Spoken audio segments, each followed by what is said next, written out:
Dieja, seja bem-vindo a mais uma aula de História.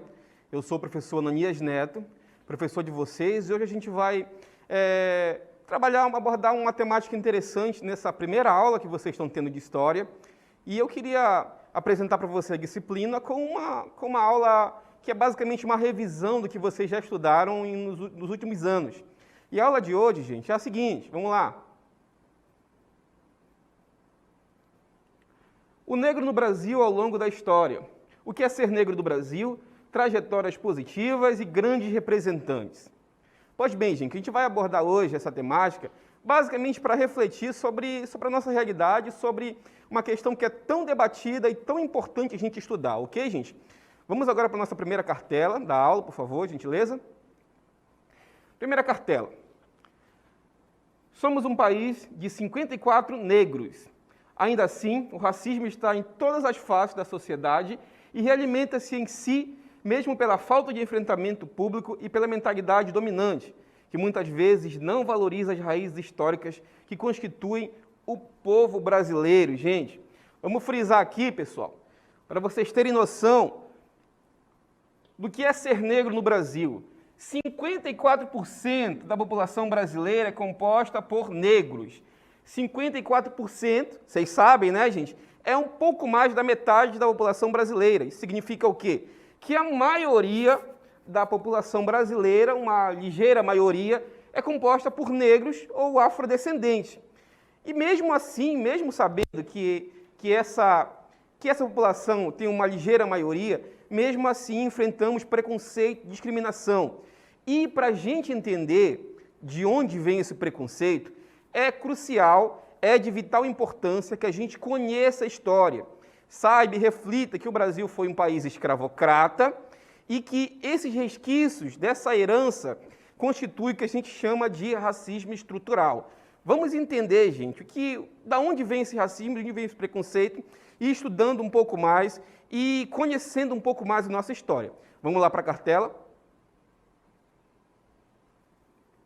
O negro ao longo da história. Acredita-se que durante 558 anos de escravidão, de 1530 a 1868, cerca de 5,5 milhões de negros saíram da África para serem escravizados no Brasil.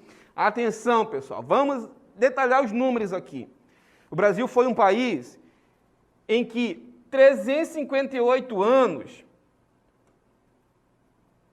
houve uma escravidão de negros foram trazidos para o Brasil, saíram da África e foram escravizados aqui durante esse período, que vai de 1530 a 1878.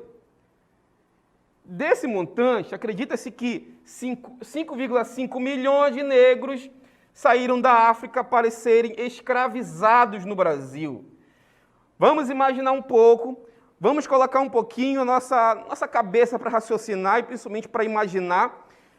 Imagine que você está na sua casa, com seus pais, a sua família, e de repente alguém, gigante superior a você, chega na sua casa, tira você do seio da sua família,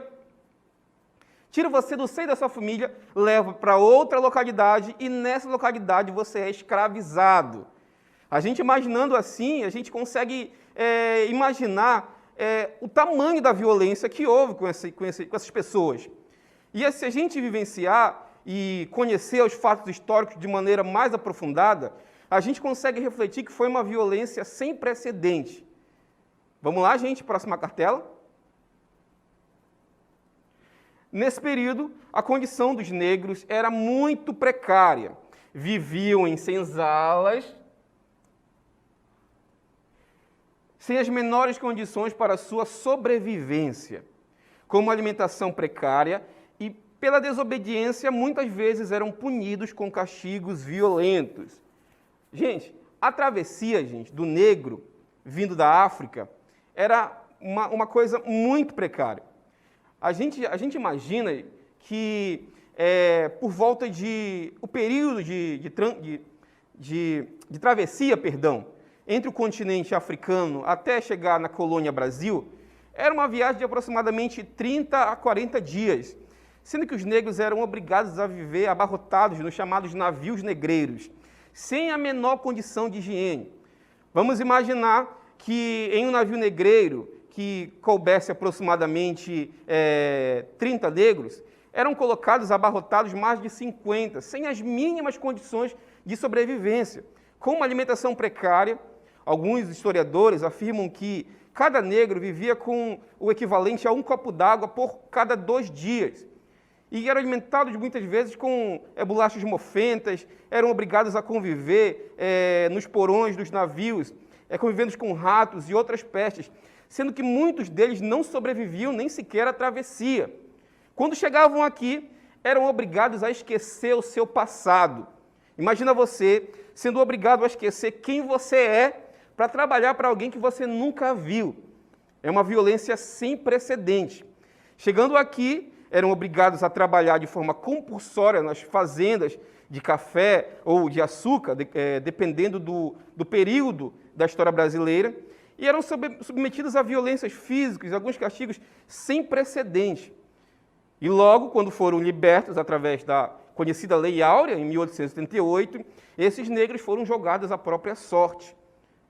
E no Brasil existe um chamado preconceito estrutural, que fez com que o negro, quando foi liberto, em 1888, pela Lei Áurea, fosse jogado à própria sorte.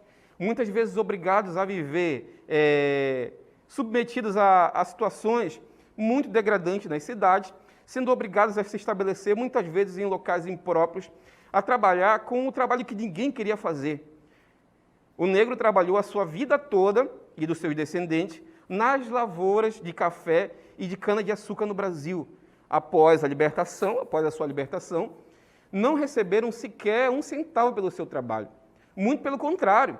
Há registro que muitos proprietários de escravos, escravocratas, chegaram a entrar com processos na justiça brasileira querendo retratação, querendo uma indenização por ter perdido o que eles julgavam ser o seu bem material.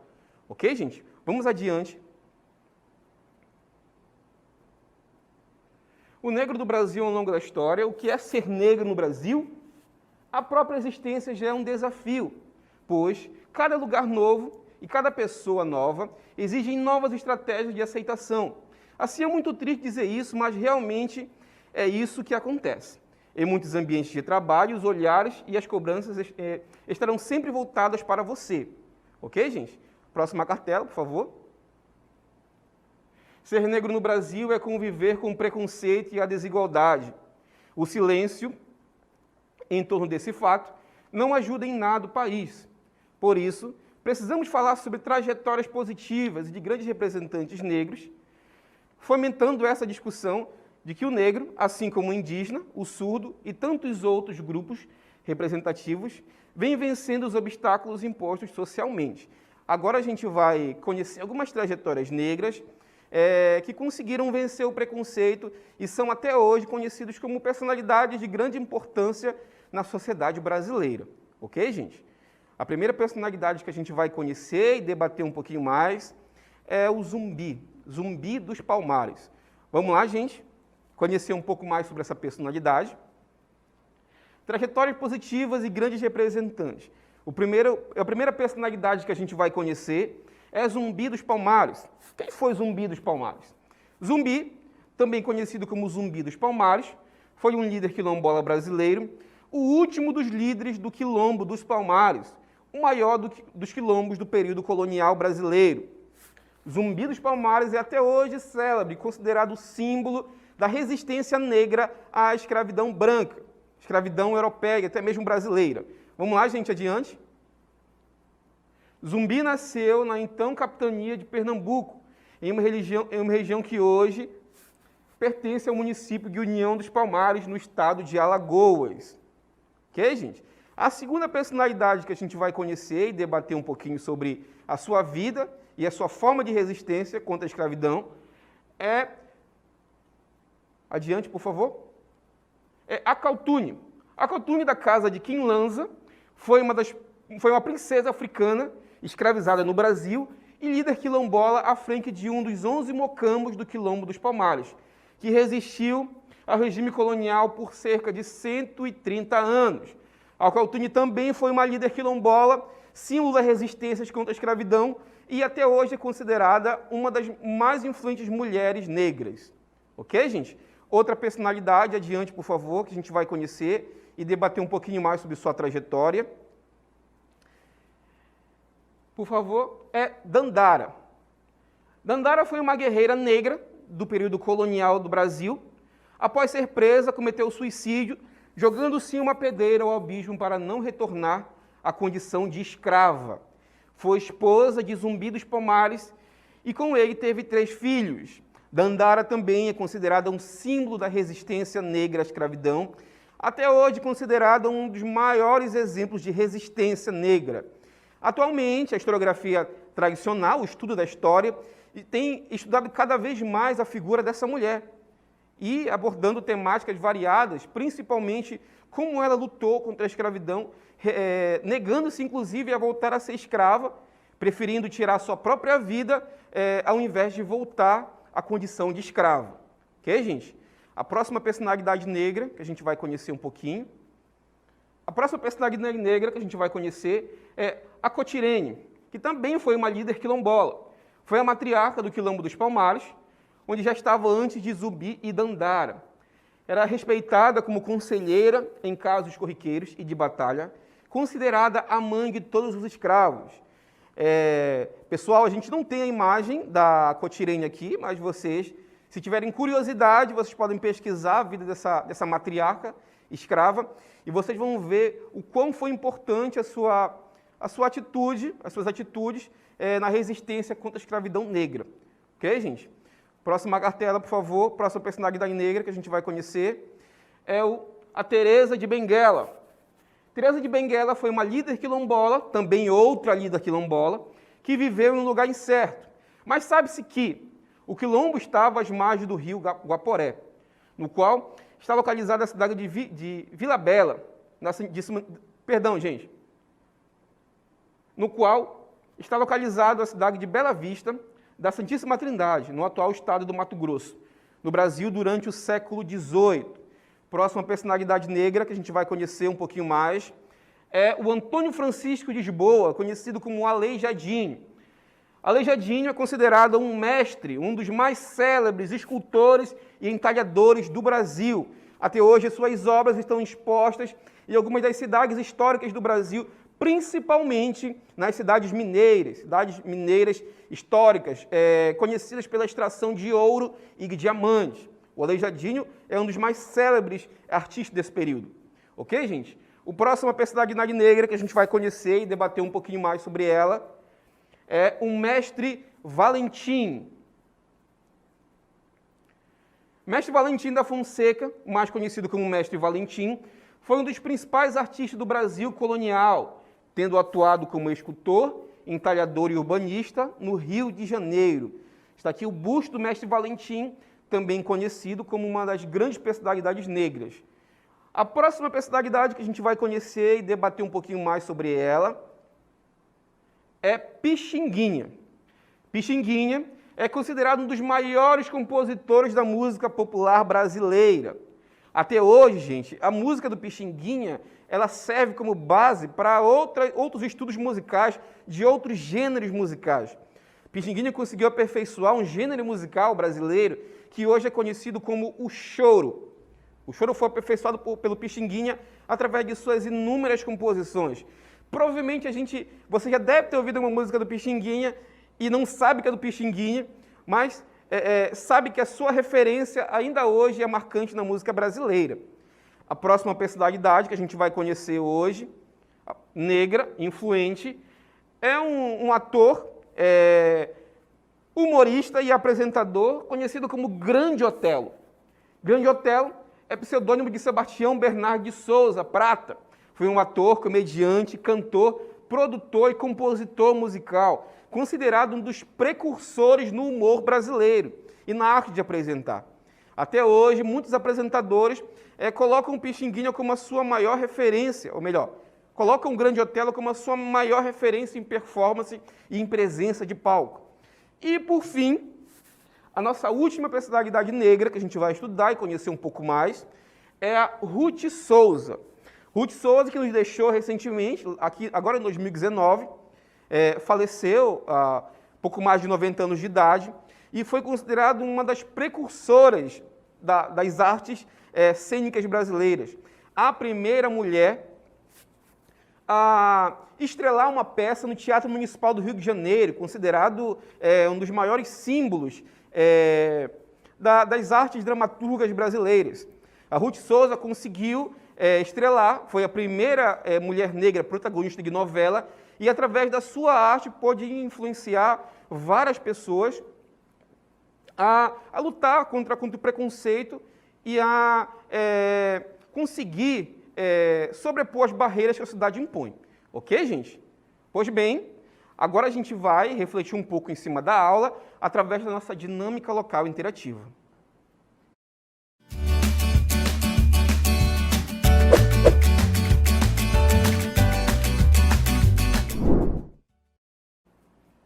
Bem, gente, essa atividade, basicamente, serão duas questões que vocês vão poder refletir. A gente vai ler agora as questões, vocês vão marcar a alternativa que vocês acham que é a alternativa correta. Em seguida, eu vou pedir para vocês, quem tiver acesso ao aplicativo Aula em Casa, pode responder pelo chat aquela questão que você acha que é a questão que mais se aproxima com a resposta correta, ou basicamente o que vocês aprenderam na aula de hoje.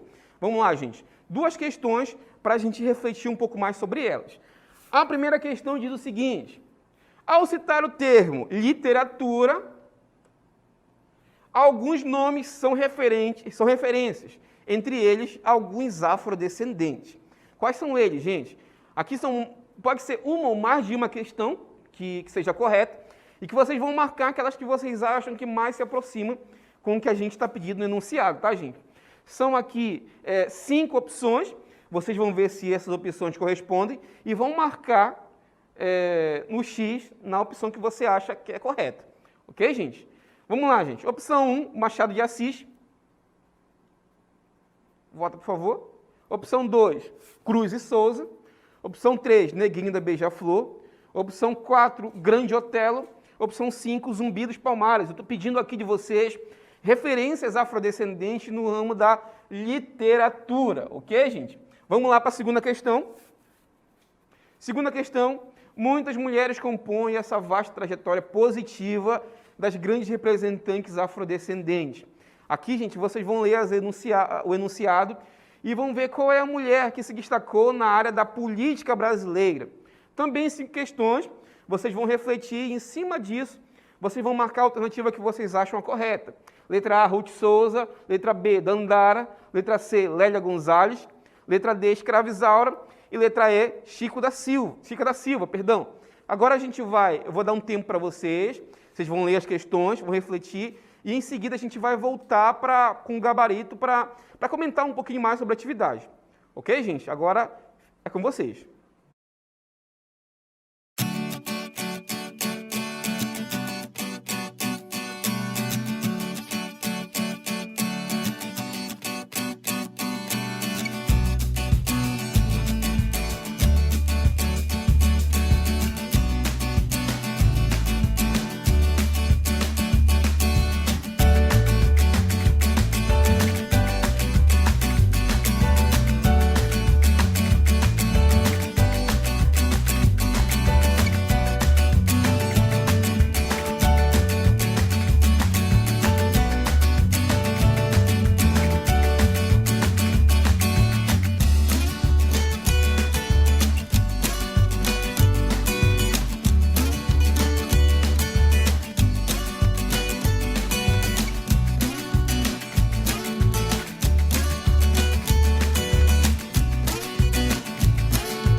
de volta agora, depois desse tempo, nosso momento de interatividade. Eu gostaria de lembrar, gente, que vocês podem interagir com a nossa aula através do aplicativo Aula em Casa. A gente tem um chat público onde vocês podem enviar as suas respostas, conforme a opção que a gente dá para vocês. E agora a gente vai retornar, gente, com a atividade, na leitura da primeira questão. A gente vai ler e em seguida a gente vai ver quem conseguiu acertar na interatividade. Vamos lá, por favor, para a questão, gente. Primeira questão diz o seguinte: ao citar o termo literatura, de novo, gente, literatura, alguns nomes são referências, entre eles alguns afrodescendentes. Quais são eles, gente? Lembrando que pode ter uma ou mais opção correta, tá? Aqui as opções são as seguintes: Machado de Assis, Cruz e Souza, Neguinho da Beija-Flor, Grande Otelo e Zumbi dos Palmares. Aqui na interatividade, gente, a gente pode ver que a Francimara está falando que foi o Zumbi dos Palmares. Na questão 1, já a Laura Aparecida diz que a questão é Machado de Assis. E outros, varia basicamente entre Machado de Assis e Zumbi dos Palmares, tá, gente? Vamos aqui para a questão correta, gente, vamos lá. A questão correta, a gente sabe que Machado de Assis foi um grande expoente da literatura, considerado um dos maiores, se não o maior dramaturgo, romancista, que a gente tem conhecimento na história do Brasil. O Cruz e Souza também foi um grande expoente da literatura. O Neguinho da Beija-Flor, a gente sabe que é um cantor, um puxador de samba. O Grande Otelo, a gente já debateu sobre ele, já conheceu um pouquinho sobre o seu trabalho. A gente vê que ele não é escritor, não é da literatura, ele é da teledramaturgia. E o Zumbi dos Palmares, a gente já viu que foi um líder quilombola, tá, gente? Vamos lá, o gabarito. Portanto, a questão 1, a alternativa correta seria Machado de Assis e Cruz Souza. Tanto Machado de Assis como Cruz Souza foram importantes nomes da literatura brasileira. Gente, Machado de Assis escreveu vários e vários livros, alguns deles são célebres, a gente pode citar Dom Casmurro, Quincas Borbas e outros livros que eu aconselho vocês, quando tiverem um tempo, tiverem curiosidade, vocês vão ler, que são verdadeiras obras-primas da literatura brasileira.